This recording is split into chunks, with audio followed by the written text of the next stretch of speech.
Let Freedom Ring. Welcome to the last installment of the series, Let Freedom Ring. It is amazing to me how quickly and how fast time flies. It seems like yesterday we were celebrating July the 4th, and today we're celebrating August 2nd. And so I hope that this series has inspired you to utilize the freedom that God has given us. And so because we're following the VBS theme, we talked last week about the freedom to build. And so today we're going to follow up with Freedom to Build Part 2.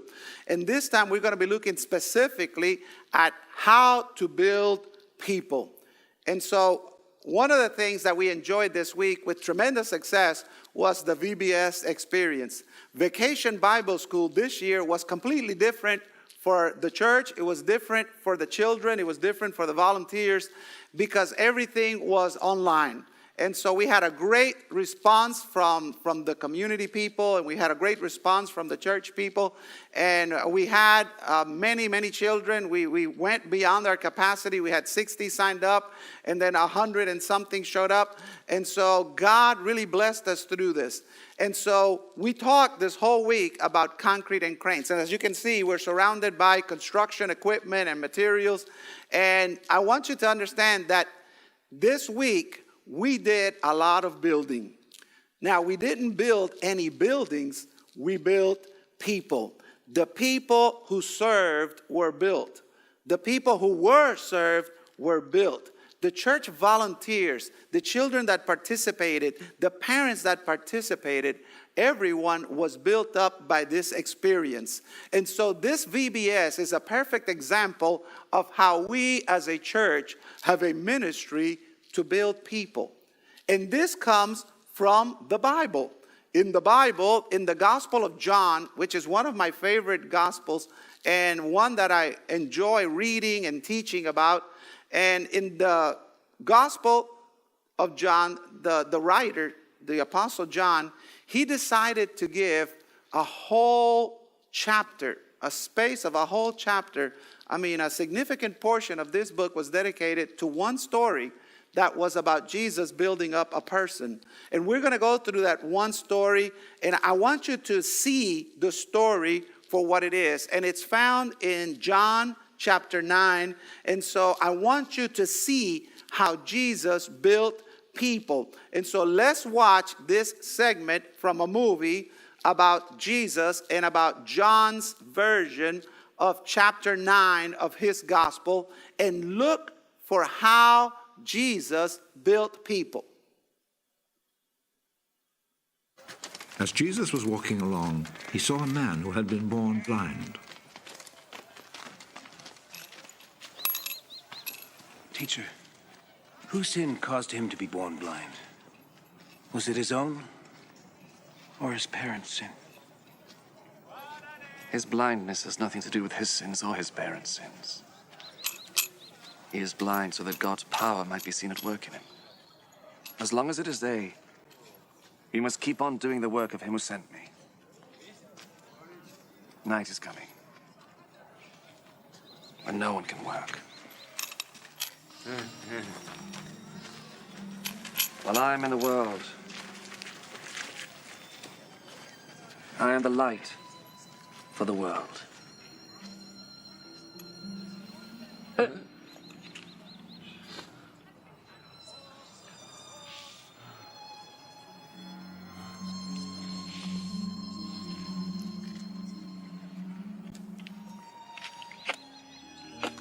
After he said this, Jesus spat on the ground and made some mud with a spittle. He rubbed the mud on the man's eyes.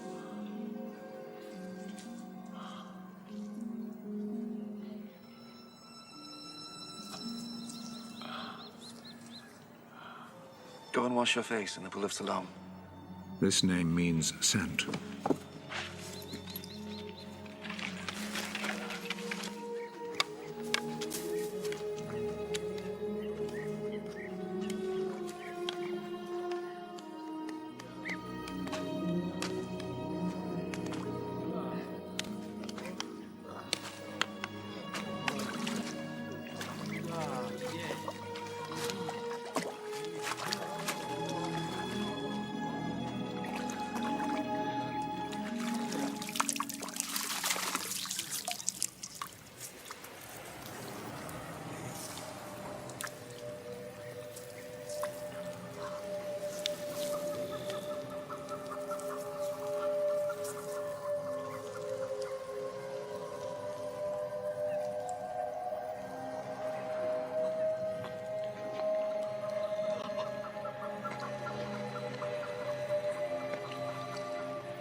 So the man went, washed his face, and came back, seeing. His neighbors then, and the people who had seen him begging before this, asked, "Isn't this the man who used to sit and beg?" He's the one. No, he isn't. He just looks like him. I am the man. How is it that you can now see? The man called Jesus made some mud, rubbed it on my eyes, and told me to go to Siloam and wash my face. So I went. And as soon as I washed, I could see. Where is he? I don't know. Then they took to the Pharisees the man who had been blind. The day that Jesus made the mud and cured him of his blindness was a Sabbath.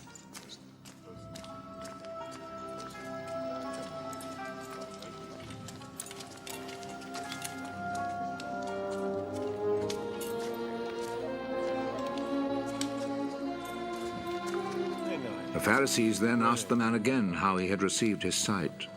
He put some mud on my eyes. You were born and brought up in sin. And you are trying to teach us. And they expelled him from the synagogue. When Jesus heard what had happened, he found the man. Do you believe in the Son of Man? Tell me who he is, sir, so that I can believe in him. You have already seen him. And he is the one who is talking with you now.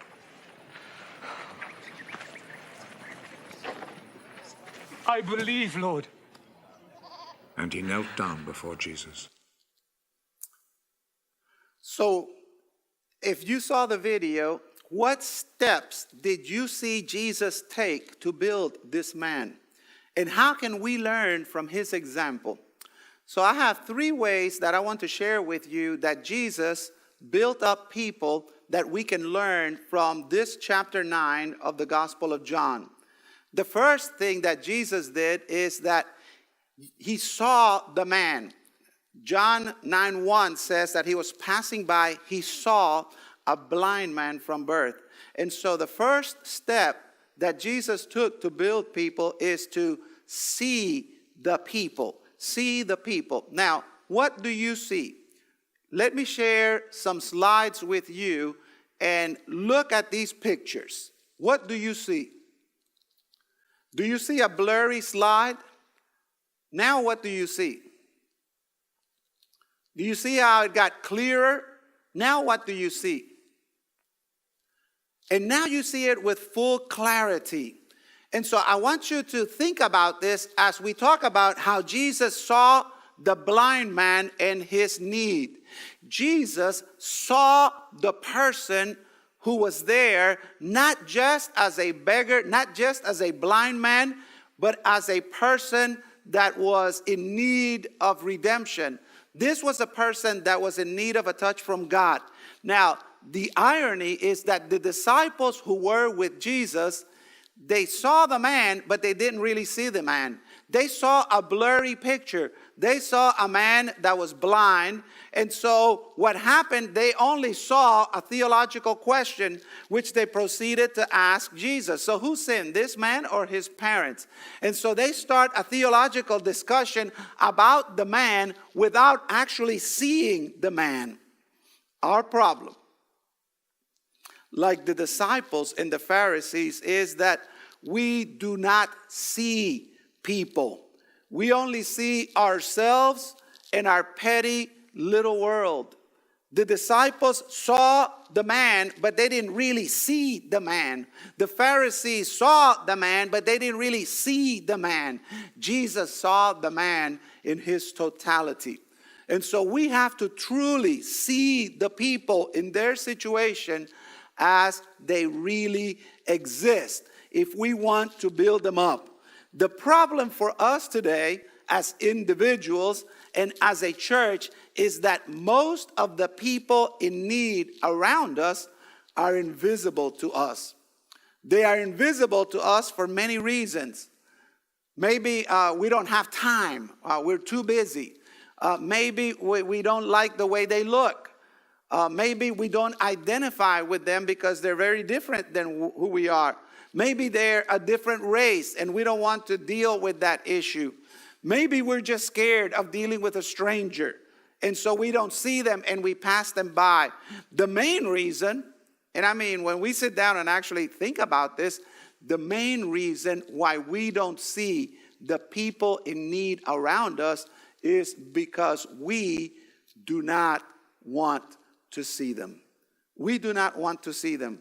We're too busy looking at what we want to see, and we don't want to waste our resources on someone, and so we just choose not to see them. And so we have to follow the example of Jesus.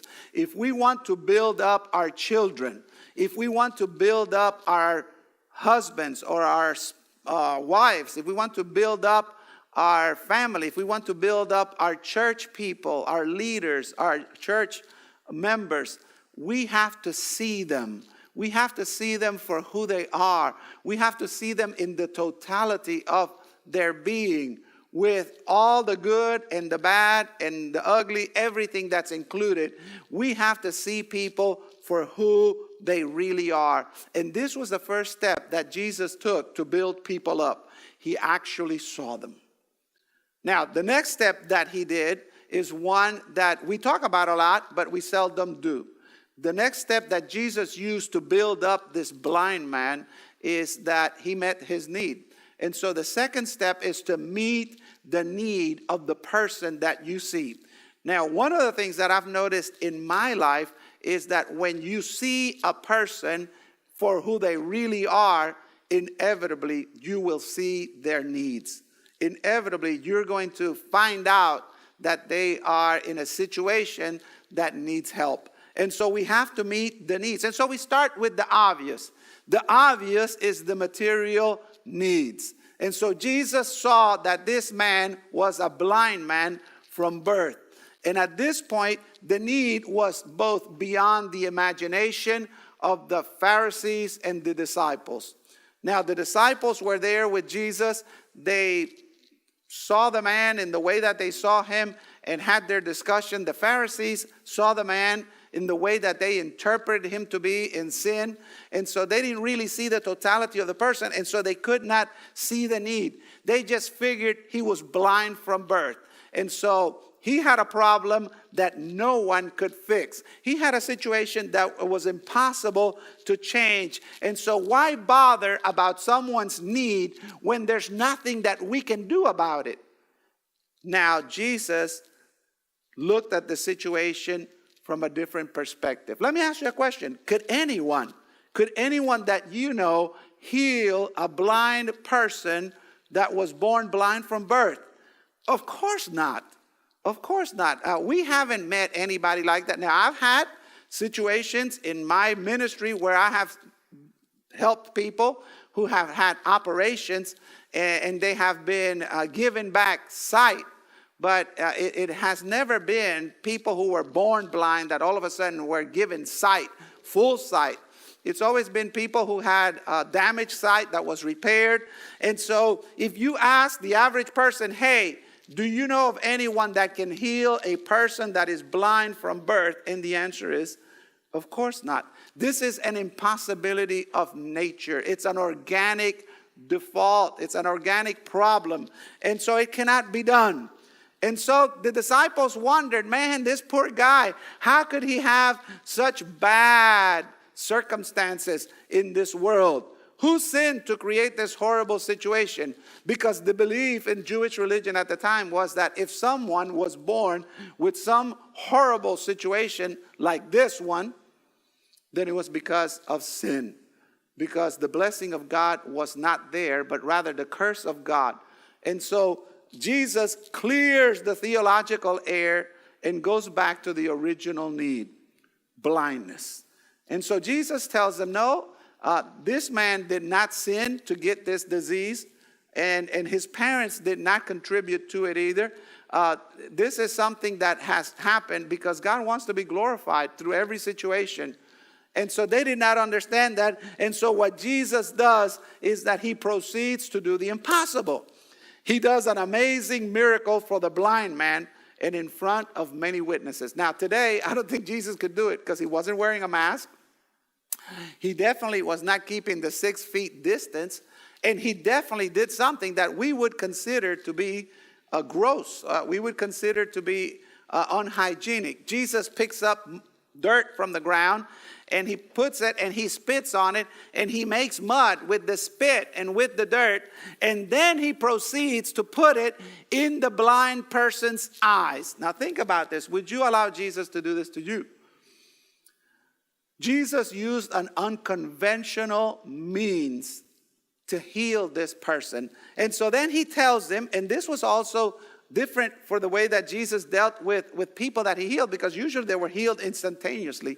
But for this man, he gave him a test of faith. He said, okay, you got to go to the pool of Siloam, and you have to wash your eyes.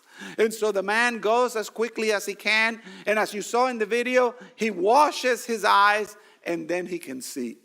He can see the world as the world is. He could see everything, and it was a different perspective for him that he had never experienced, but it was also a different perspective for the people around him. The Apostle John in this gospel provides the record of this miracle as one of 7 signs in the gospel of the divinity of Jesus. This is the 6th sign. The 6th sign that John gives as evidence, as a case for the divinity of Jesus, who was the Son of God. And so we see that John records this miracle as something extraordinary. And so the question that everyone was asking was, do you believe? Do you believe that Jesus healed the blind man? And so they asked the blind man, aren't you the blind man? Yes, I am. And so finally they said, we need evidence that this was the blind man that could not see before. And so they summoned his parents and said, well, what do you think about this guy? And they said, yeah, we know that he was born blind. What happened after that, we don't know, but we know that he sees. And the man kept on going, I can see, I can see. The disciples were surprised. They knew Jesus did miracles. They had seen many of those, and they were surprised by how Jesus took a man that they believed was cursed by God, and all of a sudden this man gets blessed by God. The Pharisees were angry because Jesus did this on the Sabbath day. And so they accused Jesus of breaking the law of God, one of the 10 commandments. They did not understand the need of this man. They did not understand the greatness of the miracle. They did not understand that this man received a huge blessing from God. They did not see the sign that Jesus was the Son of God. They only saw the letter of the law. And they accused Jesus of being an evildoer because he broke the law of the Sabbath. So the blind man was blind no longer. He could see, and he kept on telling people, I can see, I can see. You read the passage and you see his wonder. And so the question is, do you believe that Jesus healed the blind man? Do you believe that Jesus could heal a blind man today? Now, many times what we do is we spiritualize it. Oh, yes, this is talking about spiritual blindness, and Jesus can heal us from spiritual blindness. And yes, that is true. And we're going to talk about how important this is. But the power of God cannot be limited in time. That same Jesus is the one that we have today. And so Jesus goes beyond the material need of this man, the healing part. And so he impacts the man at the social, at the emotional, in other words, at the feelings level. And so we see that Jesus was not a hit and run preacher. Now, one of the problems that we have as preachers is that many times we come and we minister to someone and then we disappear. And I have to admit, I've been guilty of that. And I've seen many other pastors and churches do that, is you help and you run. And I see churches do that too. I'm a missions professor, and so I see a lot of missionary movements that where we come, we help, and we're gone. And that's not what Jesus does. He did not just start the building and then leave it halfway finished. Now, I don't know about your family, but my wife, she hates it when I start a project, or usually I never start one project. I start several projects at once and then leave some or all unfinished. Now that is something that really makes her blood burn. And sometimes in church, in ministry, we do that. We start building people up, and then we stop, and then we move on. Jesus did not do that. Jesus finished the building process for this man. He found the man at a critical point in his life. Now, the ex-blind man went to the Pharisees to explain his situation because they summoned him.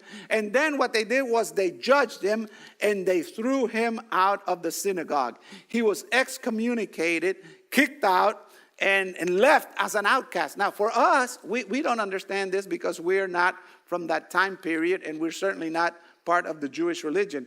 But to be kicked out from the synagogue is basically to become an outcast from your people. No one would sell him food. No one would welcome him in their homes. No one would help him in any way, shape, or form. No one would give him employment. He was an outcast in his own town. And so this is very difficult because all of a sudden, socially, things were not going good for him. This was really bad for him in his community. Before the miracle happened, he was blind, but he was a part of the community. Now he had sight, but he was a social outcast. His world was turned upside down by the miracle in his life.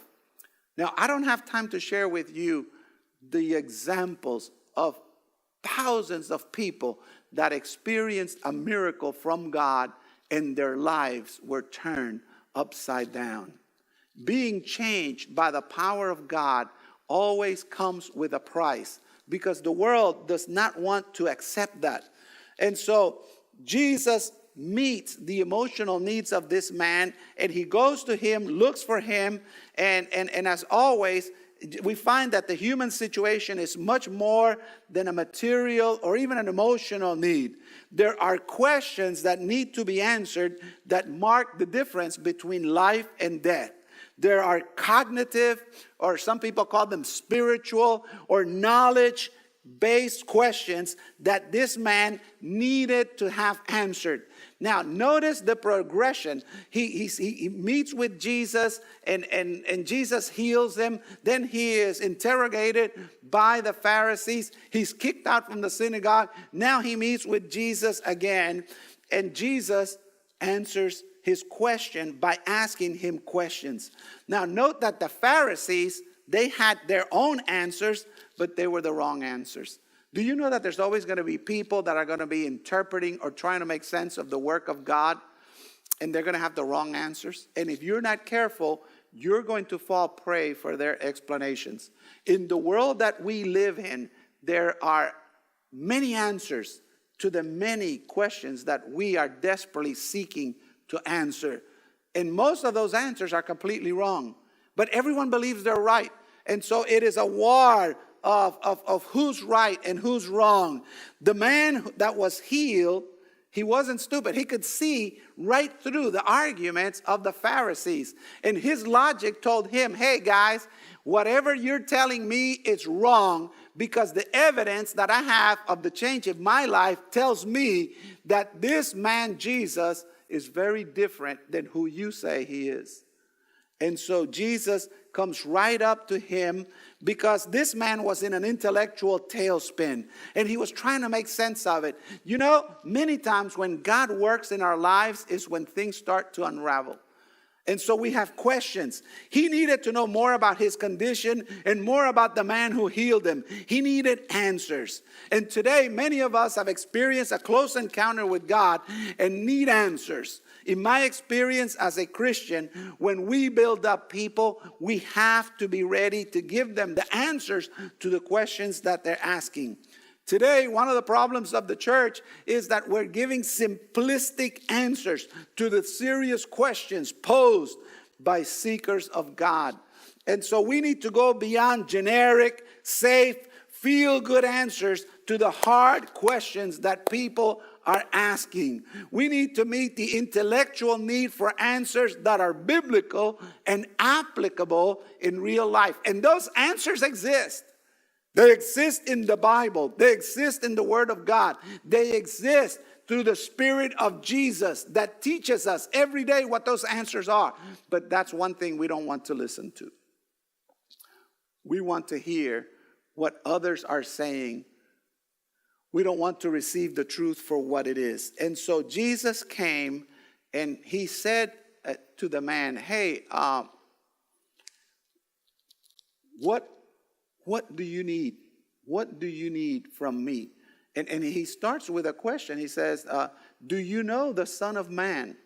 Now, this is a loaded question because it's asking the man, do you know who Messiah is? And so what we find here is that this is Jesus. And so Jesus sees the man to build him up. Jesus meets the need of the man to build him up. And so Jesus now this is Jesus, shares the gospel with the man. Now this is surprising. This is one of the times where Jesus specifically shares the gospel. And so Jesus goes out, looks for the man so that he can debrief him and guide him to the truth that he was looking so hard to find and to see.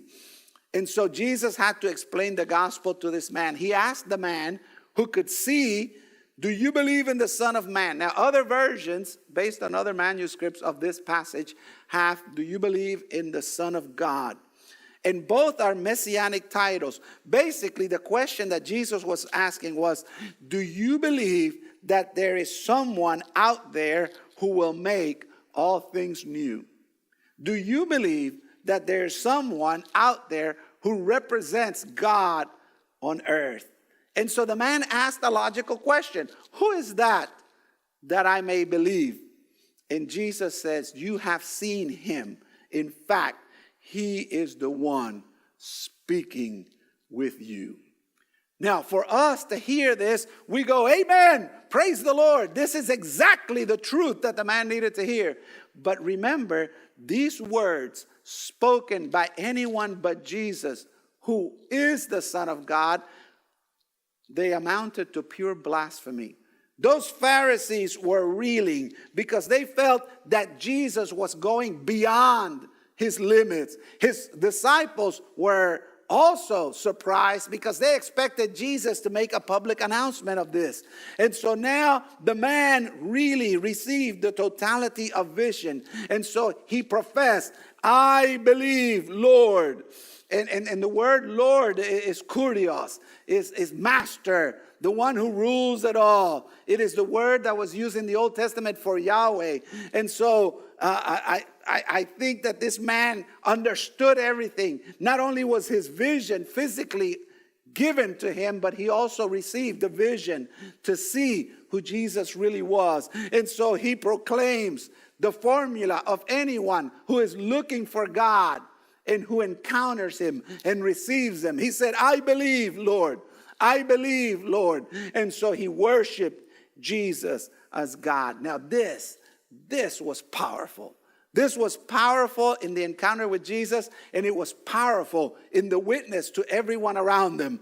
And so we see the power of God, real transformation. In Romans 1:17, Paul tells us that the gospel is the power of God unto salvation. The man was not only healed from his physical blindness, now he was healed from his spiritual blindness.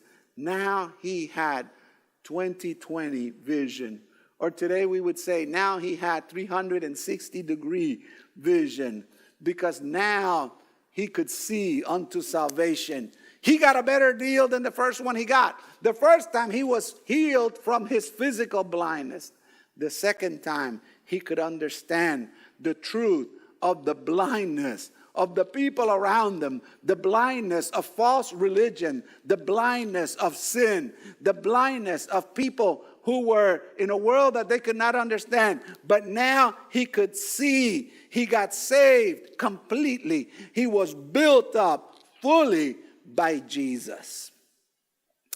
And so I've run out of time, but you can see a perfect example in John chapter 9 of how Jesus built up people. And so for us, the question is, how are we going to build people? How are we going to build people? I challenge you to take time to read the chapter 9 of the Gospel of John, because the theme is spiritual blindness. And what you find is that the greatest tragedy in the world is for blind people to say that they see when they really do not, and when they really cannot. And that is the greatest tragedy of humanity. And so our job is to build people up like Jesus. And so for us as individuals, for us as a church, to build people up like Jesus, the first thing we need to do is we need to see the people. We need to see the people wherever they are, whatever country they're from, whatever situation they're in, whether they're rich or whether they're poor, or whether they're sick or whether they're healthy, or whether they have COVID or whether they don't have COVID. Whatever their situation, we need to see the people like Jesus sees them in their totality of their being. And the minute that we do that, we're going to see the needs that they have. We're going to see the needs that they have. We're going to have to meet the needs of the people. And then finally, if we're going to build people up like Jesus did, we have to share the gospel. There's no way of getting around it, because this is how we answer the questions that the people need to have answered. This is how we help people to see the totality of their situation. This is how we build people up completely, so that they can see themselves as God sees them, and so that they can proceed to be the people that God created them to be. This is the highlight of the gospel.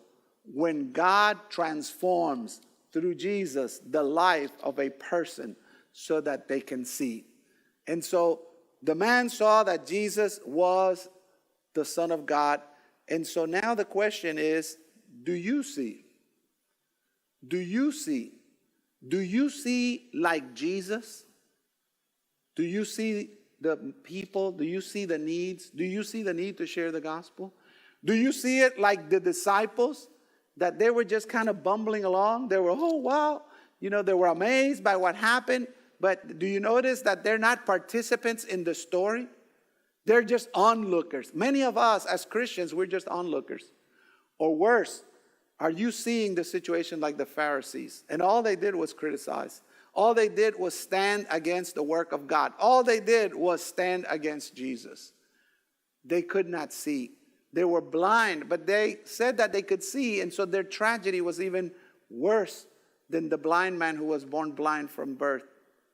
And so, what do you see? What do you see? And so, maybe you're the blind man. Maybe you're the one that's wondering, bumbling around your world, trying to figure out how this happened. Maybe you're the person that needs to be built up by Jesus.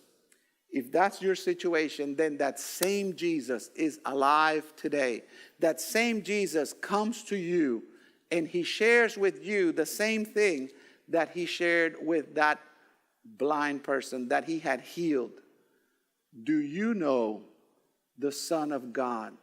And so you need to know that God, the one true God, loves you, and he sent the Son to earth so that the Son could show us how we could work our relationship with God. And so what you do is you confess that you have a problem, that there's sin in your life that's keeping you from seeing your situation spiritually, from seeing your situation in all of the wholeness of your life. And so we believe. And so you are invited to believe, just like this blind man did, with your heart, that Jesus Christ is God, that Jesus Christ is Lord, that he is the ruler of the universe, and you give your life to him because you realize all that Jesus did to save you. He died on a cross for you, and he came back from the grave so that you could experience life. And so my invitation, just like Jesus invited this man, is to trust him with your life. If you trust Jesus with your life, then you will experience the power of the gospel unto salvation. and you will experience what true sight is. And you will be able to be healed in the totality of your being. Now, if you feel like you have a situation that you need to bring before Jesus, pray about that. Talk to Jesus about that. I believe that Jesus heals today just like he did 2,000 years ago. Jesus has always been in the business of healing. So if you have a need, bring it to Jesus, and he has the power to change your life. And so thank you for being with us today. And my prayer is that we can see the people, that we can see the needs, and that we can see how we need to share the gospel with others. So God bless you, and we'll see you again.